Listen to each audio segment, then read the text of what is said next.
പറയുന്നു. നാം ഇന്ന് ചിന്തിക്കുവാൻ പോകുന്നത് യബേസ് എന്ന വ്യക്തിയുടെ പ്രാർത്ഥനയെ കുറിച്ചത്രേ. യബേസിന്റെ പ്രാർത്ഥനയ്ക്ക് മറുപടി ലഭിക്കുവാനുള്ള പ്രധാനപ്പെട്ട കാര്യമെന്ത് എന്ന് നാം ചിന്തിക്കുവാനായി പോകുന്നു. ബൈബിളിൽ നിന്ന് ആ വചനം ഞാൻ വായിക്കുന്നത് ശ്രദ്ധിപ്പീൻ. യബേസ് തന്റെ സഹോദരന്മാരെക്കാൾ ഏറ്റവും മാന്യനായിരുന്നു. അവന്റെ അമ്മ, ഞാൻ അവനെ വ്യസനത്തോടുകൂടെ പ്രസവിച്ചു എന്ന് പറഞ്ഞ് അവന് യബേസ് എന്ന് പേരിട്ടു. യബേസ് ഇസ്രായേലിന്റെ ദൈവത്തോട്, നീ എന്നെ നിശ്ചയമായി അനുഗ്രഹിച്ച് എന്റെ അതിരുകൾ വിസ്താരമാക്കുകയും നിന്റെ കരം എന്നോട് കൂടെയിരുന്ന് അനർത്ഥം എനിക്ക് വ്യസന കാരണമായി തീരാതെ വണ്ണം എന്നെ കാക്കുകയും ചെയ്താൽ കൊള്ളാമായിരുന്നു എന്ന് അപേക്ഷിച്ചു. അവൻ അപേക്ഷിച്ചതിനെ ദൈവം അവന് നൽകി. യബേസ് തന്റെ സഹോദരന്മാരെക്കാൾ ഏറ്റവും മാന്യനായിരുന്നു എന്ന് വചനം പറയുന്നു.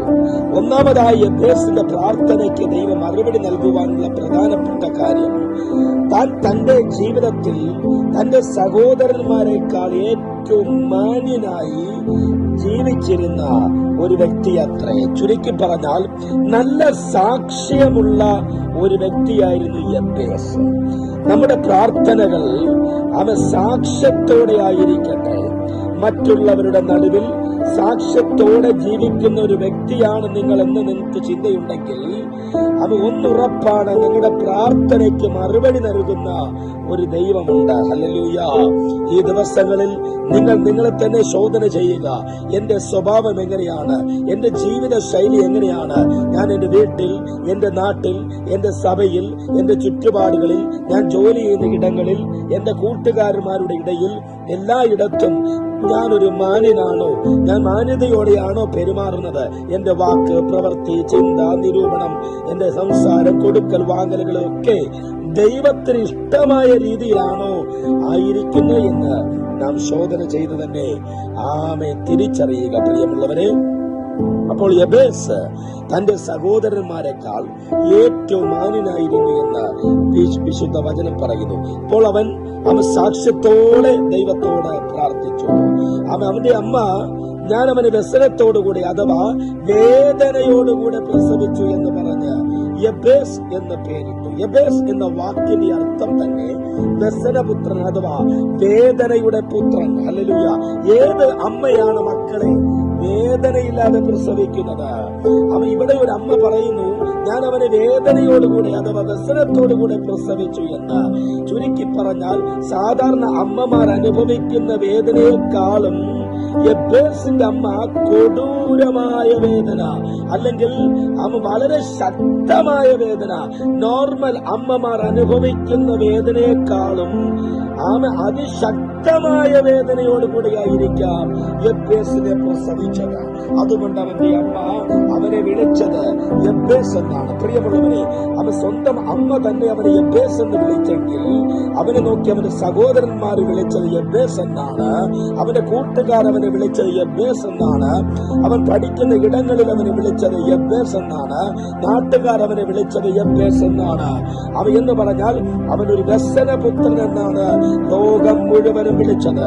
എന്നെ ശ്രമിച്ചുകൊണ്ടിരിക്കുന്ന ദൈവ പൈതലേ, നിന്റെ വീട്ടിൽ, നാട്ടിൽ, നിന്റെ ബന്ധുജനങ്ങളിടയിൽ, സഭയിൽ അവൻ ലോകം മുഴുവൻ നിന്നെ നോക്കി വിളിക്കുന്നത് ഒരു പക്ഷേ യബേസ് എന്നായിരിക്കാം, വ്യസനമായിരിക്കുന്നു എന്നായിരിക്കാം. എന്നാൽ ഇവിടെ യബേസ് ഒരു വ്യസനപുത്രൻ എന്ന മുദ്ര കുത്തിയിരിക്കുമ്പോൾ അവന്റെ പ്രാർത്ഥനകൾ എപ്പോഴും വേദന നിറഞ്ഞ പ്രാർത്ഥനയായിരുന്നു കാണാം. അഥവാ വ്യസനത്തോടുകൂടെ തകർന്ന് ഉടഞ്ഞായിരിക്കാം അവൻ ദൈവത്തോട് നിലവിളിച്ചിരുന്നത്. അവൻ ഹന്ന ഒരിക്കൽ വ്യസനത്തോടുകൂടെ പ്രാർത്ഥിച്ചു എന്ന് വചനം പറയുന്നു. ഹന്ന പ്രാർത്ഥിച്ചത് മറ്റുള്ളവർക്ക് ആർക്കും മനസ്സിലായില്ലെങ്കിലും ഹന്നയെ മനസ്സിലാക്കിയ ഒരു ദൈവമുണ്ടായിരുന്നു. വചനം പറയുന്നു, ഒരാണ്ട് കഴിഞ്ഞപ്പോൾ യഹോവയായ ദൈവം ഹന്നയെ ഓർത്തു എന്ന്. വ്യസനത്തോടുകൂടെ പ്രാർത്ഥിക്കുന്ന ദൈവ പൈതലേ, നിന്റെ പ്രാർത്ഥനയെ, നിന്റെ വ്യസനത്തെ ഓർക്കുന്ന ഒരു ദൈവമുണ്ട്. അവൻ ഈ പറയുന്നു, അനേക നാളുകളായി ഞാൻ വ്യസനപ്പെട്ട് ഏറെ കരഞ്ഞ് ഏറെ ദുഃഖിച്ചാണ് ഞാൻ ദൈവത്തോട് പ്രാർത്ഥിച്ചു കൊണ്ടിരിക്കുന്നത് എന്ന്. എന്നാൽ നീ നുറുക്കത്തോടെയാണോ നീ പ്രാർത്ഥിക്കുന്നത്? വചനം പറയുന്നു, ഹൃദയം നുറുങ്ങിയവർക്ക് യഹോവ സമീപസ്ഥനെന്ന്. ആമേൻ നിന്റെ ജീവിതത്തിൽ നിന്ന് ദുഃഖത്തോടെ വേദനയോടെ തകർന്ന് ആമേൻ ഉടഞ്ഞാണ് നീ പ്രാർത്ഥിച്ചു കൊണ്ടിരിക്കുന്നതെങ്കിൽ നിന്റെ പ്രാർത്ഥനയ്ക്ക് മറുപടി നൽകുന്ന ഒരു ദൈവമുണ്ട്. യബ്ബേസ് ഒരു വ്യസനപുത്രനാകിയാൽ അവന്റെ പ്രാർത്ഥനകളെല്ലാം വ്യസനത്തോടുകൂടെയായിരുന്നു. ഹല്ലേലൂയ. ഈ ദിവസങ്ങളിൽ നിന്റെ വ്യസനത്തിന്റെ മറുപടി, നിന്റെ തകർച്ചയുടെ മറുപടി, നിന്റെ കണ്ണുനീരിന്റെ മറുപടി, നിന്റെ വിലാപത്തിന്റെ മറുപടി ഈ നാളുകളിൽ ദൈവം വെളിപ്പെടുത്തുവാൻ പോവുകയാണ്. ഹല്ലേലൂയ. യബ്ബേസ് ഇസ്രായേലിന്റെ ദൈവത്തോട് അത്രയും പ്രാർത്ഥിച്ചു. അപ്പൊ നാം ആരോടാണ് പ്രാർത്ഥിക്കേണ്ടത്? ആമേ സത്യദൈവമായ, ആമേ നമ്മുടെ കർത്താവായ, രക്ഷകനായ, നമ്മുടെ നല്ല ഇടയനായ അവൻ ദൈവത്തോട് നീ പ്രാർത്ഥിക്കണം. യബ്ബേസ് ആമേ പ്രാർത്ഥിച്ചത്, അവന്റെ പ്രാർത്ഥനയ്ക്ക് വളരെയധികം ആമേ പ്രാധാന്യമുണ്ട്. കാരണം അവൻ പ്രാർത്ഥിച്ചത് ഇസ്രായേലിന്റെ ദൈവത്തോടാണ്. ഇസ്രായേലിന്റെ ദൈവത്തിന്റെ പ്രത്യേകത എന്താണ്? ഇസ്രായേലിന്റെ ദൈവം മയങ്ങുകയില്ല, ഉറങ്ങുകയുമില്ല. മയങ്ങാത്ത ഉറങ്ങാത്ത പരിപാലകനായ അവൻ സത്യദൈവത്തോടാണ് അവൻ പ്രാർത്ഥിച്ചത്. പ്രിയമുള്ളവരെ, നമ്മുടെ പ്രാർത്ഥന ഇസ്രായേലിന്റെ ദൈവത്തോടാകട്ടെ. ആമേ ഹല്ലേലൂയ. മയങ്ങാത്ത ഉറങ്ങാത്ത പരിപാലകനായ അവൻ സത്യദൈവത്തോടാകട്ടെ. ദൈവം ആര് എന്നുള്ള, സത്യദൈവം ആരാണ് എന്നുള്ള പൂർണ്ണ ബോധ്യത്തോടെ അത്രേ യബ്ബേസ് പ്രാർത്ഥിച്ചത്. ഹല്ലേലൂയ. സർവശക്തനായ യഹോവയോടത്രേ പ്രാർത്ഥിച്ച. പ്രിയമുള്ളവരെ, നമ്മുടെ പ്രാർത്ഥനകളും സത്യദൈവത്തോടാകട്ടെ. ഹല്ലേലൂയ. അവ യബ്ബേസിന്റെ പ്രാർത്ഥനകളുടെ പ്രത്യേകതകളൊന്ന് ശ്രദ്ധിച്ചു നോക്കി. ഉറപ്പുള്ള പ്രാർത്ഥന, വിശ്വാസമുള്ള പ്രാർത്ഥന, ദൈവം അവ എനിക്ക് വേണ്ടി അത്ഭുതം ചെയ്യുമെന്നുള്ള പ്രാർത്ഥന. ഒന്നാമതായി യബ്ബേസ് പ്രാർത്ഥിച്ചത്, ദൈവമേ നീ എന്നെ നിശ്ചയമായി അനുഗ്രഹിക്കണം. ഒന്നാമത് അവന്റെ പ്രധാനപ്പെട്ട വിഷയം അനുഗ്രഹമെന്നാണ്. അത് വെറുമൊരു അനുഗ്രഹമല്ല, ഉറപ്പിന്റെ അനുഗ്രഹം. നിശ്ചയമായി നീ എന്നെ അനുഗ്രഹിക്കണം. എത്ര പേർക്ക് ഇന്ന് ഈ സമയത്ത് പ്രാർത്ഥിക്കുവാൻ കഴിയും, ദൈവമേ അങ്ങനെ നിശ്ചയമായി അനുഗ്രഹിക്കണമേ? ഹല്ലേലൂയ. എത്ര പേർ പറയാൻ കഴിയും, അവൻ അങ്ങനെ അനുഗ്രഹിച്ചിട്ടല്ലാതെ ഞാൻ അങ്ങയെ വിടുകയില്ല എന്ന്? യബ്ബേസ് ഉറപ്പോടെ പ്രാർത്ഥിച്ചു, നിശ്ചയത്തോടെ ആമേ പ്രാർത്ഥിച്ചു. അങ്ങനെ നിശ്ചയമായി അനുഗ്രഹിക്കണമേ. നമ്മുടെ ദൈവം നമ്മെ അനുഗ്രഹിക്കുന്ന ദൈവമാണ്. നമ്മുടെ ദൈവം കണ്ടിട്ട് കാണാൻ നടക്കുന്ന ഒരു ദൈവമല്ല. നിന്റെ ജീവിതത്തിൽ നീ ഒരു അനുഗ്രഹത്തിന് വേണ്ടി കാത്തിരിക്കുന്നുവോ, ഒരു നന്മയ്ക്ക് വേണ്ടി കാത്തിരിക്കുന്നുവോ, ദൈവം നിന്നെ നിശ്ചയമായി അനുഗ്രഹിക്കുക തന്നെ ചെയ്യും. പ്രിയമുള്ളവരെ, ഈ നാളുകളിൽ ആണ്ടുകളായി നീ പ്രാർത്ഥിച്ചിട്ടും ഒരു അനുഗ്രഹവും ലഭിക്കുന്നില്ല എന്ന് നീ ചിന്തിച്ചുകൊണ്ടിരിക്കുമ്പോൾ, ഈ ശബ്ദം നീ കേട്ടുകൊണ്ടിരിക്കുമ്പോൾ തന്നെ നീ ഉറപ്പോടെ പറ, ദൈവമേ എന്നെ നിശ്ചയമായി അങ്ങനെ അനുഗ്രഹിക്കണമേ, എന്നെ നിശ്ചയമായി എന്നെ അനുഗ്രഹിക്കണമേ. ഹല്ലേലൂയ. രണ്ടാമതായി യബ്ബേസ് പ്രാർത്ഥിച്ചത്, എന്റെ അതിരുകളെ വിസ്താരമാക്കണം. ഹല്ലേലൂയ. പ്രിയമുള്ളവരെ, നമ്മുടെ ജീവിതത്തിൽ എവിടെയൊക്കെയോ ചില അതിരുകളുണ്ട്, അതിർ വരമ്പുകളുണ്ട്. നിന്റെ ജീവിതത്തിൽ സാമ്പത്തിക നന്മ വന്നാൽ അത് ഒരു അതിരുകളുണ്ട്. അതിനപ്പുറത്തേക്ക് നിനക്ക് ഉയരുവാൻ കഴിയുന്നില്ല. അടുത്തത്തിൽ നിനക്ക് ഉയരുവാൻ കഴിയുന്നില്ല. നിന്റെ ജോലി നിനക്ക് ഉയരുവാൻ കഴിയുന്നില്ല. നിന്റെ കുടുംബ ജീവിതത്തിലെ സന്തോഷത്തിന്റെ ആഴങ്ങൾ അവിടെ എവിടെയൊക്കെയോ അതിരുകളുണ്ട്. നിന്റെ ജീവിതത്തിൽ എവിടെയൊക്കെയാണ് ഒരു അതിർ വരമ്പിട്ട അതിനപ്പുറത്തേക്ക് നിനക്ക് ഉയരുവാൻ കഴിയുന്നില്ല എന്ന് നീ ചിന്തിക്കുന്നെങ്കിൽ യബ്ബേസ് പ്രാർത്ഥിച്ചതുപോലെ നീ പ്രാർത്ഥിക്കുക, ദൈവമേ എന്റെ അതിരുകളിൽ വിസ്താരമാക്കണമേ. ആമേ ഹല്ലേലൂയ. ചിലരുടെയൊക്കെ ജീവിതത്തിൽ പൈശാചികമായ ശക്തികൾ അതിരുകൾ ഇട്ടിരിക്കുകയാണ്. എന്നാൽ ഈ ദിവസങ്ങളിൽ നിന്റെ പ്രാർത്ഥനയുടെ നടുവിൽ പിശാച് വെച്ച അതിരുകൾ, മനുഷ്യൻ വെച്ച അതിരുകൾ എല്ലാം പൊട്ടി മാറുക തന്നെ ചെയ്യും. ദൈവത്തിന്റെ അത്ഭുതത്തിന്റെ കരം വെളിപ്പെടുക തന്നെ ചെയ്യും. ഹല്ലേലൂയ. നീ പറ, ദൈവമേ എന്റെ അതിരുകളെ വിസ്താരമാക്കണമേ, എന്റെ അതിരുകളെ വിസ്താരമാക്കണമേ. ശബ്ദം കേട്ടുകൊണ്ടിരിക്കുമ്പോൾ വിശ്വാസത്തോടെ നീ വിളിച്ചു പറ, എന്റെ അതിരുകളെ വിസ്താരമാക്കണമേ. ഹല്ലേലൂയ. അടുത്തതായി യബ്ബേസ് പറഞ്ഞത്, അങ്ങയുടെ കരം എന്നോട് കൂടെ ഇരിക്കണം. എത്ര പേർക്ക് പറയുവാൻ കഴിയും, ദൈവത്തിന്റെ കരം എന്നോട് കൂടെ ഇരിക്കണമെന്ന്?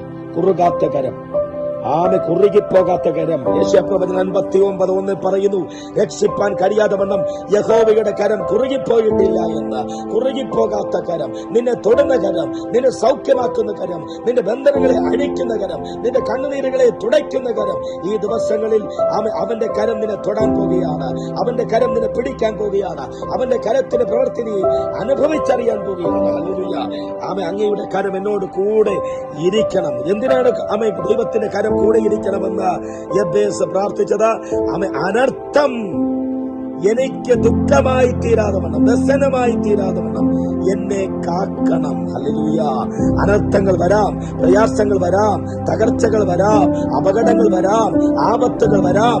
അവിടെയൊന്നും എനിക്ക് വ്യസനമായി തീരരുത്, എന്റെ ജീവിതത്തിൽ വ്യസനമായി തീരരുത്, എന്റെ കുടുംബത്തിന് അത് വ്യസനമായി തീരരുത്, എന്റെ തലമുറകൾക്ക് ഒരു വ്യസനമായി തീരരുത്. ഹല്ലേലൂയ. ആമേൻ. പ്രിയമുള്ളവരെ, നിങ്ങളുടെ ജീവിതത്തിൽ അനർത്ഥങ്ങളും പ്രയാസങ്ങളും കടന്നു വരുമ്പോൾ അവിടെയെല്ലാം നിന്നെ കാക്കുന്ന പരിപാലകനായ കർത്താവ് നിന്നോട് കൂടെയുണ്ട്. ഹല്ലേലൂയ. അവിടെ വ്യക്തമായി എബ്ബേസ് പറയുന്നു, ആ വചനം പറയുകയാണ്, ആമേൻ, എബ്ബേസ് പ്രാർത്ഥിച്ചതിനെ അഥവാ അവൻ അപേക്ഷിച്ചതിനെ ദൈവം അവന് നൽകി. നമ്മുടെ പ്രാർത്ഥനകൾ കേട്ട് നമ്മെ അനുഗ്രഹിക്കുന്ന, നമ്മെ വിടുവിക്കുന്ന എബ്ബേസിന്റെ ദൈവം നമ്മോട് കൂടെയുണ്ട്. എത്ര പേർക്ക് പറയുവാൻ കഴിയും, നീ എന്നെ അനുഗ്രഹിച്ച് എന്റെ അതിരുകളെ വിസ്താരമാക്കി, നിന്റെ കരം എന്നോട് കൂടെയിരുന്ന് അനർത്ഥം എനിക്ക് വ്യസന കാരണമായി തീരാതെ വണ്ണം കാക്കുകയും ചെയ്തെങ്കിൽ കൊള്ളാമായിരുന്നു. എബ്ബേസ് പ്രാർത്ഥിച്ചതിനെ ദൈവം അവന് നൽകി. ഈ ദിവസങ്ങളിൽ നിങ്ങളുടെ പ്രാർത്ഥനയ്ക്ക് ദൈവം മറുപടി അയക്കുവാൻ പോകുന്നു. നിങ്ങളുടെ ജീവിതത്തിൽ ദൈവം അതിരുകളെ വിസ്താരമാക്കുവാൻ പോകുന്നു. നിങ്ങളുടെ ജീവിതത്തിൽ ദൈവം അനുഗ്രഹത്തിന്റെ മേഖലകൾ തുറന്നു തരുവാനായി പോവുകയാണ്. ബൈബിൾ പഠിക്കുമ്പോൾ യേശു അനേകരെ വിടുവിച്ചതായി, യേശു അനേകരെ ആശീർവദിച്ചതായി കാണുവാനായി കഴിയുന്നു. 5 അപ്പവും 2 മീനും ഈ യേശു എടുത്തത് വാഴ്ത്തി നുറുക്കി ശിഷ്യന്മാരോട് കൊടുത്തപ്പോൾ എന്ത് കഴിക്കുമെന്ന് ചിന്തിച്ചവർ പിന്നെ കുറച്ചു കഴിഞ്ഞപ്പോൾ ഇതൊക്കെ എങ്ങനെ കഴിച്ചു തീർക്കുമെന്ന് ചിന്തിക്കത്തക്ക നിലകളിൽ വചനം പറയുന്നു, എല്ലാവരും തിന്ന് തൃപ്തരായി 12 കൊട്ട നിറയെ മിച്ചമെടുത്തുന്നു. പ്രിയമുള്ളവരെ, അവൻ എന്ത് തിന്നുമെന്ന് ചിന്തിച്ചുകൊണ്ടിരിക്കുകയാണ്. എങ്ങനെ എന്റെ ജീവിതം മുന്നോട്ട് പോകുമെന്ന് ചിന്തിച്ചുകൊണ്ടിരിക്കുകയാണ്. തൃപ്തി തരുന്ന ദൈവം, മിച്ചം തരുന്ന ദൈവം, നിന്റെ ജീവിതത്തിൽ നിന്റെ സമ്പത്ത് അതിൽ വർധനവ് തരുന്ന ദൈവം, നിനക്ക് തൃപ്തി തരുന്ന ദൈവം, മിച്ചം തരുന്ന ദൈവം. ഹല്ലേലൂയ. പത്രോസ് പറഞ്ഞു, രാത്രി മുഴുവൻ അധ്വാനിച്ചു, നാഥ ഒന്നും കിട്ടിയില്ല. എന്നാൽ അങ്ങയുടെ വാക്കിന് വലയിറക്കാമെന്ന് പറഞ്ഞിറങ്ങി തിരിച്ച പത്രോസിന്റെ പടകിനെ ഇരട്ടിയായി നിറച്ചു കൊടുത്ത ദൈവം. പ്രിയമുള്ളവരെ, ഒഴിഞ്ഞിരിക്കുന്നുവോ, നിന്റെ പേഴ്സ് ഒഴിഞ്ഞിരിക്കുന്നുവോ, ബാങ്ക് ബാലൻസ് ഒഴിഞ്ഞിരിക്കുന്നുവോ, നിന്റെ ബിസിനസ് ശൂന്യമായ പടക പോലെ ഇരിക്കുന്നുവോ, നിന്നെ നിറയ്ക്കുന്ന ദൈവം, നിന്റെ അതിരുകളെ വിസ്താരമാക്കുന്ന ദൈവം, നിന്നെ അനുഗ്രഹിക്കുന്ന ദൈവം, ആ ദൈവം എബ്ബേസിന്റെ പ്രാർത്ഥനയ്ക്ക് മറുപടി നൽകിയ ദൈവമാണ്. എന്നോട് കൂടെ ചേർന്ന് ഒരു വിടുതലിന് വേണ്ടി പ്രാർത്ഥിക്കുവാൻ എത്ര പേർക്ക് ഒരുക്കമാണ്? ദൈവത്തോട് എന്നോട് കൂടെ ചേർന്ന് പ്രാർത്ഥിക്കുക. കണ്ണുകളെ അടച്ച് ദൈവത്തോട് പറ, എബ്ബേസിന്റെ പ്രാർത്ഥനയ്ക്ക് മറുപടി അയച്ച ദൈവമേ, എന്റെ പ്രാർത്ഥനയ്ക്ക് മറുപടി അയക്കണം. ഇപ്പോൾ ഈ ശബ്ദം കേട്ടുകൊണ്ടിരിക്കുന്ന നിന്റെ കണ്ണുകൾ അടഞ്ഞിരിക്കണം, നിന്റെ കണ്ണുകൾ അടഞ്ഞിരിക്കണം. കണ്ണുകൾ അടച്ചിട്ട് പറ, എബ്ബേസിന്റെ പ്രാർത്ഥനയ്ക്ക് മറുപടി നൽകിയ ദൈവമേ, എന്റെ പ്രാർത്ഥനയ്ക്ക് മറുപടി അയക്കണമേ. ഹല്ലേലൂയ. യേശുവേ നന്ദി, യേശുവേ സ്തോത്രം. Hallelujah, hallelujah, hallelujah. കർത്താവേ, കുഞ്ഞുങ്ങൾക്കായി ഞാൻ പ്രാർത്ഥിക്കുകയാണ്. അങ്ങയുടെ മക്കൾ എബ്ബേസിന്റെ പ്രാർത്ഥനയ്ക്ക് മറുപടി ലഭിച്ച ആ പ്രാർത്ഥനയുടെ തലങ്ങളെ ആത്മാവിൽ കണ്ട് ഈ ദിവസം പ്രാർത്ഥിക്കുകയാണ്. എന്നോടൊപ്പം ചേർന്ന് പ്രാർത്ഥിക്കുന്ന ഈ കുഞ്ഞുങ്ങളുടെ ജീവിതത്തിൽ ഒരു വലിയ അനുഗ്രഹം വെളിപ്പെട്ട് വരട്ടെ. ആമേൻ. 4 ദിക്കുകളുടെ വഴികൾ തുറന്നു വരട്ടെ, നന്മയുടെ വഴികൾ തുറന്നു വരട്ടെ, അനുഗ്രഹത്തിന്റെ വഴികൾ തുറന്നു വരട്ടെ. ഇവരുടെ കടഭാരങ്ങൾ മാറിപ്പോകട്ടെ. ആമേൻ. ഇവരുടെ യേശുവിൻ നാമത്തിൽ ഇവരുടെ ബിസിനസ് അനുഗ്രഹമായി തീരട്ടെ, ഇവരുടെ രോഗം സൗഖ്യമാകട്ടെ, വിടുതൽ വ്യാപരിക്കട്ടെ യേശുവിൻ നാമത്തിൽ. ആമേൻ. കർത്താവ്, പിശാച് വെച്ച അതിരുകൾ, മനുഷ്യൻ വെച്ച അതിരുകൾ, കുടുംബക്കാർ വെച്ച അതിരുകൾ, യേശുവിൻ നാമത്തിൽ ഇവൻ ഉയരത്തില്ല, ഇവൾ ഉയരത്തില്ല, ഇവൾക്കിനി ഉയരുവാൻ കഴിയത്തില്ല, എന്റെ കുഞ്ഞിന് ഉയരുവാൻ കഴിയത്തില്ല എന്ന് പറഞ്ഞു വെച്ച അതിരുകൾ, സാത്താൻ വെച്ച അതിരുകൾ പൊട്ടി മാറട്ടെ യേശു ക്രിസ്തുവിൻ നാമത്തിൽ. അതിരുകളെല്ലാം പൊട്ടി മാറട്ടെ. പിശാച് കൽപ്പിച്ച അതിര് വരമ്പുകളെ ഞാൻ പൊട്ടിച്ച് പ്രാർത്ഥിക്കുകയാണ്. അനർത്ഥങ്ങൾ ഒഴിയട്ടെ. ഓരോന്നോരോന്നായി കർത്താവ്, ഒന്ന് മാറുമ്പോൾ ഒന്ന് അനർത്ഥങ്ങളിട്ട് നിന്റെ മക്കളെ തകർക്കുന്ന മേഖലകൾ മാറിപ്പോകട്ടെ. അനർത്ഥങ്ങൾ ഒഴിയട്ടെ ദൈവമേ, അനർത്ഥങ്ങൾ മാറിപ്പോകട്ടെ. പിശാച് അനർത്ഥങ്ങൾ കൊയ്യുവാൻ നോക്കുമ്പോൾ ജീവിതത്തിൽ വർഷങ്ങളായി, ആണ്ടുകളായി നിന്റെ മക്കൾ അനർത്ഥങ്ങൾ കണ്ടുകൊണ്ടിരിക്കുകയാണ്. അനർത്ഥങ്ങൾ ഒഴിയട്ടെ യേശു ക്രിസ്തുവിൻ നാമത്തിൽ. പരിശുദ്ധാത്മാവേ, ഈ ജനത്തിന് നടുവിലേക്ക് ഇറങ്ങി വരണമേ. അനർത്ഥങ്ങൾ ഇടുന്ന ജീവിത മണ്ഡലങ്ങളിൽ, കുടുംബ ജീവിതത്തിൽ തകർച്ചകൾ ഇടുന്ന തലമുറകളുടെ വിഷയത്തിൽ ആമേ തകർച്ചകൾ ഇടുന്ന, ജീവിതത്തെ അലങ്കോലപ്പെടുത്തുന്ന, അനർത്ഥം കൊയ്യുന്ന പിശാചിന്റെ ക്രിയകളെ യേശുവിൻ നാമത്തിൽ മാറിപ്പോകട്ടെ. പാമ്പുകളെയും തേളുകളെയും ശത്രുവിന്റെ സകലബലത്തെ ചവിട്ടുവാൻ ഞാൻ നിങ്ങൾക്ക് അധികാരത്തെ തരുന്നു എന്ന് അരുളി ചെയ്ത യേശു ക്രിസ്തുവിന്റെ നാമത്തെ ഞാൻ കൽപ്പിക്കുന്നു. അനർത്ഥം കൊയ്യുന്ന പിശാചേ, ഈ ജനത്തെ വിട്ട് വഴിമാറിപ്പോ, വഴിമാറിപ്പോ. യേശുവിൻ നാമത്തിൽ വഴിമാറിപ്പോ. പരിശുദ്ധാത്മാവേ ഇറങ്ങി വരണമേ, ഇറങ്ങി വരണമേ. ഇവരുടെ ശിരസ് മുതൽ പാദം വരെ പരിശുദ്ധാത്മാവേ ഇറങ്ങി വരിക, ഇറങ്ങി വരിക. വെളിച്ചം വന്നാൽ ഇരുളിന് എക്സ്ക്യൂസ് പറയുവാൻ കഴിയത്തില്ലല്ലോ. ആമേ, വെളിച്ചം വന്നാൽ ഇരുൾ മാറിപ്പോകും. അങ്ങനെയെങ്കിൽ അങ്ങ് വെളിച്ചമാണ്, അങ്ങ് ലോകത്തിന്റെ വെളിച്ചമാണ്. ആ വെളിച്ചം ഇവരുടെ മേൽ നിത്യപ്രകാശമായി വരട്ടെ. ആമേ, ഇരുട്ടുകൾ മാറട്ടെ. ഇരുട്ട് സാത്താനാണല്ലോ, സാത്താനീയ ശക്തികൾ മാറിപ്പോട്ടെ. ഞാൻ അപ്രകാരം പ്രാർത്ഥിക്കുകയാണ്. ഇവരുടെ കടഭാരങ്ങൾ മാറട്ടെ, കടഭാരങ്ങൾ മാറട്ടെ. എത്ര ശ്രമിച്ചിട്ട് കർത്താവേ ഒരു സാമ്പത്തിക നന്മ വരുന്നില്ല, അനുഗ്രഹം വരുന്നില്ല. ബിസിനസ് മാറി മാറി ചെയ്തു നോക്കി, ജോലി മാറി മാറി ചെയ്തു നോക്കി. എങ്ങനെ നോക്കിയിട്ടും ഈ പ്രതിസന്ധിയിൽ നിന്ന് മാറി അന്ന് പുറത്തു വരുവാൻ കഴിയുന്നില്ല. ഈ കുഞ്ഞുങ്ങളെ സന്ദർശിക്കണമേ, അങ്ങയുടെ മക്കളെ സന്ദർശിക്കണമേ. ഈ ശബ്ദം അവരുടെ കാതുകൾ കേൾക്കുമ്പോൾ തന്നെ പരിശുദ്ധാത്മാവേ ഇവരുടെ കടഭാരമെന്ന ബന്ധനത്തെ അഴിക്കണമേ. സാമ്പത്തിക ക്ലേശമെന്ന തകർച്ചയെന്ന, ജോലിയില്ലായ്മയെന്ന, ബിസിനസിന്റെ തകർച്ചയെന്ന ആ ബന്ധനങ്ങളെ അഴിക്കണമേ യേശുവിൻ നാമത്തിൽ. അതിരുകൾ പൊട്ടിമാറട്ടെ, അതിരുകൾ പൊട്ടിമാറട്ടെ. വിടുതൽ വ്യാപരിക്കുവാൻ ഞാൻ പ്രാർത്ഥിക്കുകയാണ്. അനർത്ഥ ശക്തികൾ ഒഴിഞ്ഞു മാറുന്നു, അനർത്ഥങ്ങൾ ഒഴിഞ്ഞു മാറുന്നു. മാറാ രോഗങ്ങൾ ഈ ജനത്തെ വിട്ട് മാറിപ്പോകുന്നു. മാറാ രോഗങ്ങൾ മാറിപ്പോകുന്നു. രോഗികൾ സൗഖ്യമാകട്ടെ, രോഗികൾ സൗഖ്യമാകട്ടെ. പ്രിയമുള്ളവരെ, ചേർന്ന് പറ, എന്റെ രോഗം മാറുന്നു, എന്റെ ബന്ധനങ്ങൾ അഴിയുന്നു, എന്റെ കെട്ടുകൾ അഴിഞ്ഞു മാറുന്നു. യേശു എന്നിൽ ഇറങ്ങി വരുന്നു, യേശു എന്നിൽ ഇറങ്ങി വരുന്നു, യേശുവിന്റെ ശക്തി എന്നിൽ ഇറങ്ങി വരുന്നു. ഹല്ലേലൂയ. യേശുവിന്റെ സ്പർശനം നിങ്ങളുടെ മേൽ വരികയാണ്. യേശുവിന്റെ കരം നിങ്ങളുടെ മേൽ വയ്ക്കുകയാണ്. ദൈവിക അനുഗ്രഹം, ദൈവിക അനുഗ്രഹം, ദൈവിക വിടുതൽ, ദൈവിക സമാധാനം, ദൈവിക സന്തോഷം നിങ്ങളുടെ മേൽ ഇറങ്ങി വരുന്നു. പ്രിയമുള്ളവരെ, എബ്ബേസിന്റെ അതിരുകളെ വിസ്താരമാക്കിയ ദൈവം നിങ്ങളുടെ ജീവിതത്തിലെ അതിരുകളെ വിസ്താരമാക്കുന്നു. ഈ പ്രാർത്ഥന എന്നോടൊപ്പം ചേർന്ന് നിങ്ങൾ പ്രാർത്ഥിച്ചു കൊണ്ടിരിക്കുമ്പോൾ തന്നെ പലയിടങ്ങളിൽ നിന്നും ദൈവിക പ്രവർത്തികൾ വെളിപ്പെട്ട് വരികയാണ്. നിങ്ങൾക്ക് നന്മകൾ ദൈവം തരാൻ പോവുകയാണ്, ഉയർച്ച തരാൻ പോവുകയാണ്, വിടുതൽ തരാൻ പോവുകയാണ്. ഹല്ലേലൂയ. യേശുവേ നന്ദി, യേശുവേ സ്തോത്രം. ഈ ജനത്തെ തൊടണമേ, ഈ ജനത്തെ തൊടണമേ. പരിശുദ്ധാത്മാവ് ഇവരുടെ ഏതെല്ലാം മണ്ഡലങ്ങൾ ഇറങ്ങിച്ചെല്ലണമോ അവിടെയെല്ലാം ഇറങ്ങിച്ചെന്ന് ഇവരെ തൊട്ട് വിടുവിക്കുവാൻ, ഇവരെ തൊട്ട് അനുഗ്രഹിപ്പാൻ ഞാൻ പ്രാർത്ഥിക്കുകയാണ്. ഇവരുടെ കുടുംബ ജീവിതത്തിനകത്തുള്ള എല്ലാ ക്ലേശങ്ങളും മാറിപ്പോകട്ടെ. ഇവരുടെ തലമുറകൾ അനുഗ്രഹമായി തീരട്ടെ. യേശുവിൻ നാമത്തിൽ ഞാൻ പ്രാർത്ഥിക്കുന്നു കർത്താവേ. ഹല്ലേലൂയ. എബ്ബേസ് ഇസ്രായേലിന്റെ ദൈവത്തോട് പ്രാർത്ഥിച്ച് പറഞ്ഞു നിന്നാൽ അവൻ നീ എന്നെ നിശ്ചയമായി അനുഗ്രഹിച്ച് എന്റെ അതിർ വിസ്താരമാക്കുകയും നിന്റെ കരം എന്നോട് കൂടെ ഇരുന്ന് അനർത്ഥം എനിക്ക് വ്യസന കാരണമായി തീരാതവണ്ണം കാക്കുകയും ചെയ്തെങ്കിൽ കൊള്ളാമായിരുന്നു എന്നപേക്ഷിച്ചു. അവൻ അപേക്ഷിച്ചതിനെ ദൈവം അവന് നൽകി. അപേക്ഷകളെ ഉപേക്ഷ കൂടാതെ കേട്ട് നമ്മെ അനുഗ്രഹിക്കുന്ന സത്യ ദൈവം നിങ്ങളുടെ ജീവിതത്തിൽ കടന്നു വന്നിരിക്കുകയാണ്. പ്രിയമുള്ളവരെ, നിശ്ചയമായി ദൈവം നിങ്ങൾക്ക് വേണ്ടി അത്ഭുതങ്ങളെ ചെയ്യും. നിശ്ചയമായി നിങ്ങളുടെ കണ്ണുനീരുകളെ ദൈവം അവൻ തുടയ്ക്കും. നിശ്ചയമായി നിങ്ങളുടെ പോക്കറ്റ് നിറയും. നിശ്ചയമായി നിങ്ങളുടെ ബിസിനസ്സുകൾ അനുഗ്രഹമായി തീരും. നിശ്ചയമായി നിങ്ങൾക്ക് വേണ്ടി ദൈവം പുതുവഴികളെ, വാതിലുകളെ തുറന്ന് നിങ്ങളെ മാനിക്കുവാനായി പോകുന്നു. ആ എബ്ബേസിനെ ദൈവം മാനിച്ചതുപോലെ നിന്നെയും മാനിക്കുവാൻ പോകുന്നു. നിന്റെ വ്യസനങ്ങൾ മാറാൻ പോകുന്നു. നിന്റെ പ്രാർത്ഥനയ്ക്ക് ദൈവം മറുപടി തരാൻ പോകുന്നു. ആകയാൽ ദൈവത്തോട് ഈ ദിവസങ്ങൾ ചേർന്നിരിക്കാം. ദൈവം നിങ്ങളെ വെടിവെക്കട്ടെ. യേശു ക്രിസ്തുവിൻ നാമത്തിൽ ഈ ജനത്തെ ഒരിക്കൽ കൂടി ഞാൻ അനുഗ്രഹിക്കുന്നു. കർത്താവ് അങ്ങനെ ചെയ്യും. നിത്യ വിടുതലിനായി, നിത്യ സമാധാനത്താൽ നിന്റെ മക്കളെ നിറച്ചു വഴി നടത്തും. സകല മഹത്വം അങ്ങെടുക്കും. യേശു ക്രിസ്തുവിൻ നാമത്തിൽ ആമേൻ, ആമേൻ, ആമേൻ. എന്നോട് ചേർന്ന് പറയാം, ആമേൻ, ആമേൻ, ആമേൻ. God bless U.